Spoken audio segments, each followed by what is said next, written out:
Agra tax association के banner तले कई सूत्रीय मांगों को लेकर आरटीओ कार्यालय पर ज्ञापन दिया। जी आरटीओ साहब को ज्ञापन दिया गया है। विषय आपको मालूम है, वन टैक्स पेड के चक्कर में ज्ञापन दिया गया है। जिस ज्ञापन और आरटीओ साहब ने हमें इस बात का आश्वासन दिया है कि हमारी जो गाड़ियां रोड पे चल रही हैं उनको नहीं पकड़ा जाएगा, और दूसरा वो हमारी जो मांगे हैं, जो हमारी मांगे क्या, हमारी जो जायज मांगे, उन सबको ऊपर लेके जाएंगे और ऊपर अवगत कराया जाएगा सरकार को क्या किस तरीके से कैसे करके काम चल रहा है। आज जो संगठन जिनके नाम लिए आपने, उनके बहुत सारे पदाधिकारी और साथ में बहुत सारे कार्यकर्ता मेरे पास आए थे। साथ में बहुत सारा टैक्सी एसोसिएशन से जुड़े लोग थे जिन्होंने अपनी इस विषय में परेशानी व्यक्त की कि वन टाइम टैक्स होने पर जो पुरानी गाड़ियां हैं उन्हें बहुत ज़्यादा लोड पड़ रहा है एक साथ टैक्स को जमा करने का। कुछ लोग ऐसे हैं जिनके पास 10 गाड़ियां हैं, उन्हें 20 लाख रुपए एक साथ अरेंज करना पड़ रहा है, जो उनके लिए मुश्किल हो रहा है। उनकी समस्या को सुना गया है, उन्हें यह आश्वासन दिया गया है कि इस टैक्स कलेक्शन के विषय को और उनको होने वाली समस्या को हम अपने उच्चतर अधिकारियों को पहुंचा देंगे ताकि इस समस्या का कुछ समाधान निकाला जा सके।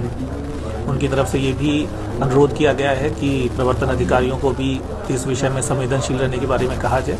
मैं प्रवर्तन के भी उच्च अधिकारियों को इस विषय में सूचना दूंगा कि उनकी ऐसी मांग है। निर्णय देखिए 30 जनवरी की अधिसूचना है टैक्स को बढ़ाने की और वन टाइम करने की, तो इस अधिसूचना का पालन तो होगा। टैक्स कलेक्शन के विषय में होने वाली असुविधा को देख करके कुछ और निर्णय होगा तो उसे ट्रांसपोर्ट कमिश्नर ऑफिस अपनी तरफ से तय करेगा, और जब तय करेगा तो आपको सूचना दी जाएगी। हम इस विषय में सिर्फ उन्हें सूचना देंगे कि इस तरह की समस्या आ रही है प्रैक्टिकली, उसके आधार पर उचित निर्णय। अध्यक्ष आगरा टैक्सी एसोसिएशन, आज का ये जो धरना है इसका मेन जो उद्देश्य है, जो मेन एजेंडा है वो ये है कि सरकार ने जो वन टाइम टैक्स की नीति लागू की है और ये लागू क्या किया, थोप दी है टैक्सी व्यापारियों के ऊपर। हम लोग इसका कड़ा विरोध करते हैं। जो टैक्स नीति पहले से चली आ रही थी, पहले से जो टैक्स नीति चल रही थी क्वार्टरली और ईयरली, हम उसी टैक्स नीति पे रहना चाहते हैं। सरकार ने बिना किसी नोटिफिकेशन के इसको जारी कर दिया, इसका हमारी तरफ से कड़ा विरोध है।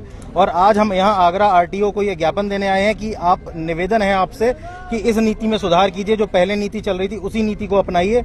अगर सिस्टम ऐसा नहीं करता है, इस नीति को वापस नहीं लेता है, तो हम इसका कड़ा विरोध करेंगे, प्रदर्शन करेंगे, लखनऊ जाएंगे, और अगर इसके लिए हाईकोर्ट सुप्रीम कोर्ट का भी दरवाजा खटखटाना पड़ा तो हम लोग पीछे नहीं हटेंगे। और अगर फिर भी प्रशासन नहीं मांगता है तो अपनी गाड़ियों की चाबियां और गाड़ियां यहीं आरटीओ कॉम्प्लेक्स में खड़ी कर देंगे। साहब आप ही चला लो गाड़ी। हम लोगों के ऊपर पहले ही इतनी लायबिलिटीज हैं, इंश्योरेंस की है, टैक्स की है और अन्य तरह की कई सारी लायबिलिटीज हैं जो बहुत बड़ी हैं, जो नहीं हो पाती है। फिटनेस है, इस तरह की कई सारी चीजें, फिटनेस भी बढ़ा दी है, वो भी प्राइवेटाइजेशन करते जा रहे हैं चीजों का, जो बहुत मुश्किल होता है। वहां लोग गुंडाई दिखाते हैं, इस तरह की चीजें करते हैं। अब जो काम कुछ पैसों में हो जाया करता था उसके लिए बहुत अधिक पैसे हमें खर्च करने पड़ते हैं। इस तरह की टैक्सी पे अगर मार पड़ती रहेगी, चीजें होती रहेंगी, तो धीरे धीरे ये व्यापार खत्म हो जाएगा।